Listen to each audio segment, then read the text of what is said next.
talking. I'm here to listen. Right now, we have a common enemy. Wasn't me, Dwight. Ming is gonna take over. Your partner. Idea was to get rid of everyone and take everything else. We all need each other's help. That's why you're here. Let me think on it. Very sorry to just show up like... Not anymore. Manfredi wants to kill me. I'll never live to spend it if Manfredi's alive. How do I get to it? When is he most vulnerable? Taking them both out would be simple. I know every inch of that place. Ray mo kenal aku orang ngomong sing ora-ora. Gancuk.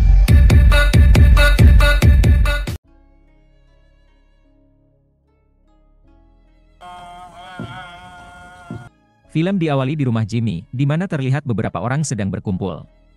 Diceritakan bahwa mereka sedang menghadiri acara kematian dari Jimmy sebab penembakan yang dilakukan oleh anak buah dari Billy. Why is there such relief? Deep peace. Peace. Yeah, was there Jimmy in there? We're grateful for the time we had with you, Jimmy. There's definitely a buzz involved. Setelah acara pemakaman, di sini Parjo terlihat menemui Dwight dan menyerahkan sebuah kapak yang sudah diwasiatkan oleh keluarganya. Parjo juga bertanya tentang perihal apa yang terjadi. Di sini Dwight hanya menegaskan jika peperangan sedang terjadi dengan salah satu kelompok yang lumayan besar. This. They have interest in marijuana? Yeah. We want payback for this. We have the Maile warriors here. It's good to know. And more. Ambosha. Loca. No.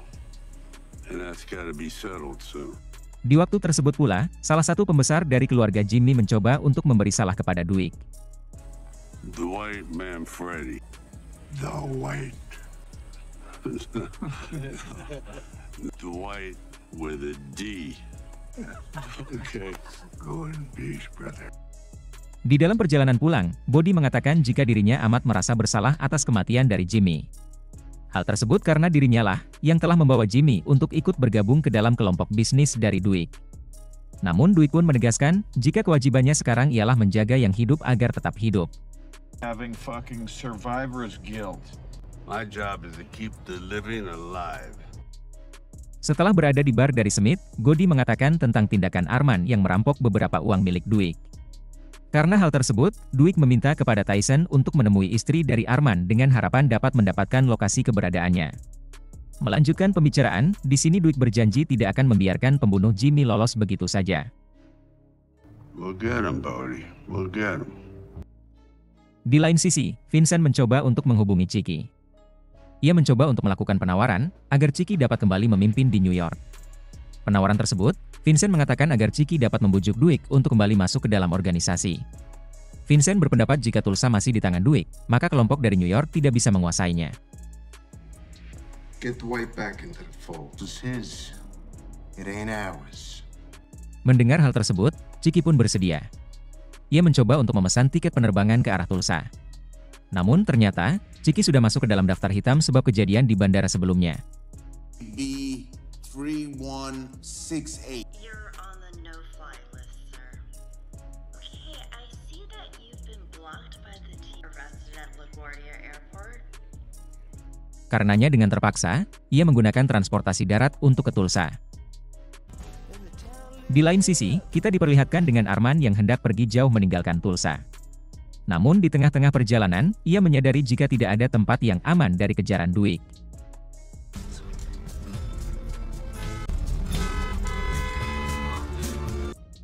Dan karena hal tersebut, ia pun lebih memilih untuk kembali.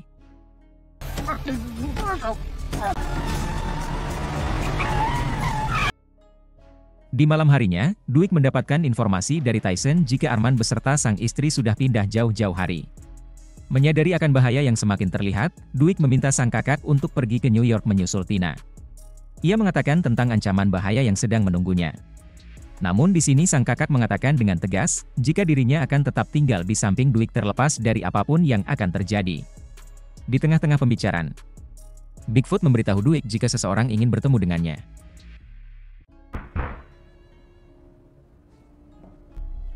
Yeah, it's me, boss. We have a visitor. Di lain sisi, kita diperlihatkan dengan Tracer yang mencoba untuk menemui Billy. Tujuan dari Tracer tidak lain untuk meminta bantuan kepada Billy untuk melawan pihak dari Jabrik yang telah mengambil bisnisnya. Namun di waktu tersebut, Billy mengatakan jika semuanya akan mudah jika Duik ikut bergabung dalam melawan si Jabrik. Mendengar hal tersebut, Tracer pun mempunyai cara untuk menjangkau pihak dari Duik. I may have a way to get to Mad Freddy. I'll get it done. Fix it. Yeah, go fuck yourself. Yang mana, ia mencoba menggunakan Margaret untuk menyampaikan beberapa pesannya kepada Duik. Di awal-awal, Tracer mengatakan jika partner bisnisnya yang bernama Jabrik telah merebut semua aset termasuk persentase dari peternakan kuda milik Margaret. Diceritakan bahwa dahulu kala, Margaret telah menjual sebagian aset dari peternakannya kepada Tracer. Hal tersebut karena sebuah kebutuhan yang amat memerlukan banyak uang. Karena hal tersebut, otomatis jika sebagian aset dari peternakan kini telah dipegang oleh Jabrik. Tracer juga mengatakan jika sebab permusuhan di kubu Billy dan Duik merupakan ulah dari Jabrik yang mengebom mobil dari Duik. Mendengar hal tersebut, Margaret pun langsung menemui Duik di bar dari Smith. Hey, boss. What's going on? Ia mengatakan tentang apa yang sebelumnya telah dikatakan oleh Tracer. Yang mana dalang dari semua peperangan merupakan ulah dari Jabrik sang partner bisnis dari Tracer.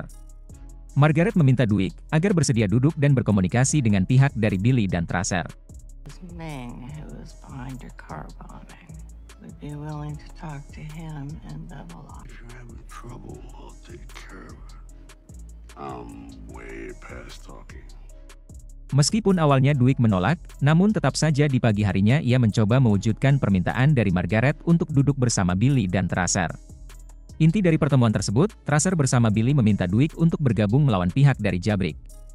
Hal tersebut karena mereka menganggap, jika pihaknya terus-terusan dalam peperangan yang salah paham, maka Jabrik akan dengan cepat menguasai semuanya. Ming Was to get rid of everyone and take everything else. guilt by association. Ming is gonna take over. We all need each other's help. That's why you're here. Let me think on it. Di lain sisi setelah mengurungkan niat meninggalkan Tulsa, terlihat Arman yang mencoba untuk menemui Jabrik. Tujuan dari Arman, ia mengatakan jika dirinya ingin bergabung untuk menghabisi kelompok dari Duik. Arman juga mengatakan jika Duik sudah mengetahui tentang Jabrik yang menjadi dalang di balik pengeboman mobil yang terjadi. Di sini Jabrik bersedia untuk merekrut Arman, namun dengan syarat dirinya memberitahukan tentang kapan posisi Duik paling rentan dan mudah untuk dihabisi.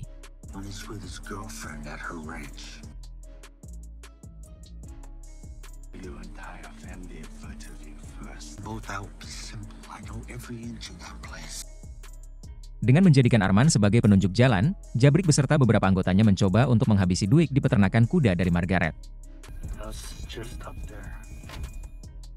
Ketika telah sampai di sebuah halaman tempat Duik menginap, terlihat Arman yang mengalami gangguan pernapasan. Namun di waktu tersebut pula, terlihat beberapa anggota dari Duik dan Billy yang sudah merencanakan penyergapan.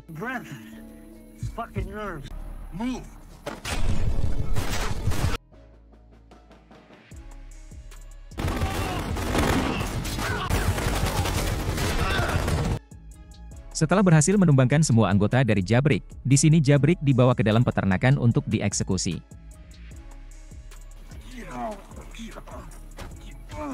Dengan mengeluarkan kampak yang diberikan oleh keluarga Jimmy, Duik meminta Tyson untuk membalaskan dendamnya. Yeah. You do, man. Who almost killed your father.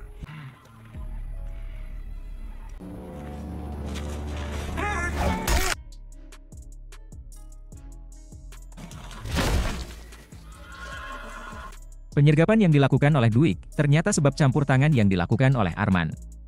Yang mana sebelumnya, Arman telah menemui Duik dengan membawa beberapa uang curiannya. Awalnya Duik tidak ingin memaafkan Arman dan hendak membunuhnya. Namun di malam itu juga, niatan dari Duik dihentikan oleh sang kakak.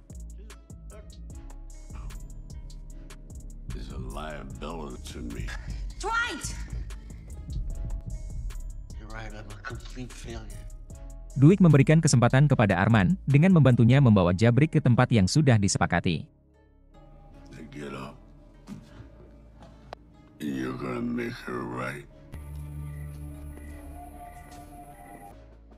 Di pagi harinya, Tyson dihubungi oleh sang ayah untuk berkunjung ke rumah. Yang mana tujuan dari sang ayah, ia hendak menyelesaikan permusuhan yang terjadi di antara Tyson dan ibunya. Dengan beberapa siraman rohani, akhirnya sang ibu pun bersedia untuk kembali menerima Tyson.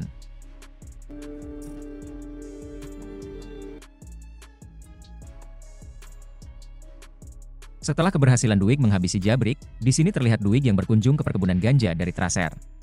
Tracer beranggapan jika kunjungan dari Duig ialah meminta imbalan karena berhasil menyingkirkan Jabrik yang telah mengancam nyawanya. Namun pada kenyataannya, Duig meminta semua usaha ganja yang dimiliki oleh Tracer. Hal tersebut karena sebab Duig lah, Tracer masih dapat bernapas. Duig juga menyarankan agar Tracer jangan bermain di permainan para gangster. Hal tersebut ia kemukakan karena mengetahui jika Tracer merupakan orang yang sudah kaya dari usaha minyak yang ia miliki. Mendengarkan saran dari Duig, Tracer pun menyetujuinya. In all of this is not your world, pal. And forget the gangster life. I never did enjoy this enterprise anyway. Point well taken. Good, OG? Yeah. Di dalam perjalanan pulang, Duig mendapatkan telepon dari Vincent. Di sini Vincent mengatakan jika Chiki telah disingkirkan. Tidak hanya itu, ia juga mengatakan jika Chiki sedang menuju ke Tulsa untuk membujuk Duig agar bersedia masuk kembali ke dalam kelompok. Namun di sini Duig menegaskan kepada Vincent bahwa Tulsa merupakan tempat tinggalnya. Setelah sampai di bar dari Smith, terlihat Billy yang datang berkunjung. Tujuannya tidak lain ialah membahas bagian untuk dirinya atas kerusuhan yang telah terjadi. Billy meminta bagian 50% untuk dirinya. Namun di sini, Duig menolak dan hanya bersedia untuk memberikan 25%. Belum terjadi kesepakatan yang diinginkan, di sini Billy pun mencoba untuk pergi. I think I got it coming to me, no? Me, 25%? You know, sleep on that. Di lain sisi, terlihat Chiki yang sudah sampai di toko ganja dari Body. Dengan bergaya seperti jagoan, ia meminta pekerja tersebut agar segera memanggil Duig. Di sini Duig amat marah kepada Chiki, sebab tindakannya mengintimidasi beberapa anggota dari Duig. Dengan meminta maaf, Chiki mengatakan tentang tujuannya ke Tulsa. Meskipun Chiki mengatakan jika dirinya akan menjadikan Duig sebagai pemimpin, namun tetap saja Duig menolaknya. In your blood. Hey, come back home with me to New York. My life is here now. It's where I belong. And you tell them I'm not coming back. Tidak terima dengan penolakan dan beberapa perkataan dari Duig, di sini Chiki mencoba untuk mendatangi Billy. BB. Di sini Chiki membujuk Billy untuk bersekutu dengannya dalam menyingkirkan Duig. Awalnya Billy terlihat seperti menolak atas keinginan dari Chiki. Hal tersebut karena Billy sudah mengetahui jika Duig merupakan sekutu bisnis yang amat menguntungkan. Namun beberapa perkataan dari Chiki nampaknya membuat Billy terhanyut. He's a greedy fuck. I'll give you that much. That fucking Dwight's bulletproof? Rules are rules, Bill. Tidak hanya mendapatkan bisnis ganja dari Tracer, di sini juga terlihat Smith yang berhasil mendapatkan dealer mobil dari Donnie. Tanpa berlama-lama, Smith beserta anggota yang lain mencoba untuk mengubah dealer tersebut. Sedangkan di peternakan kuda dari Margaret, terlihat Arman yang kembali bekerja.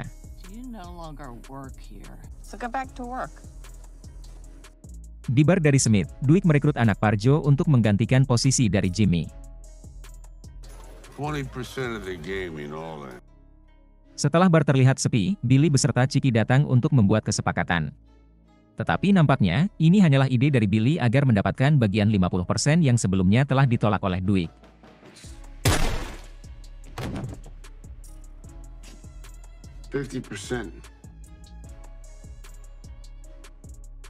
Sebuah perayaan, sebab beberapa bisnis baru yang telah didapatkan.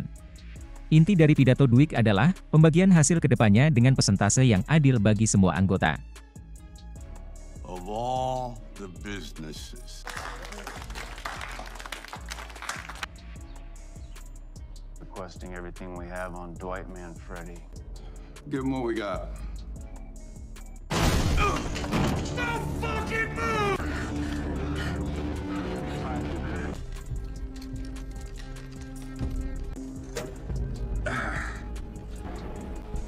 You work for us now.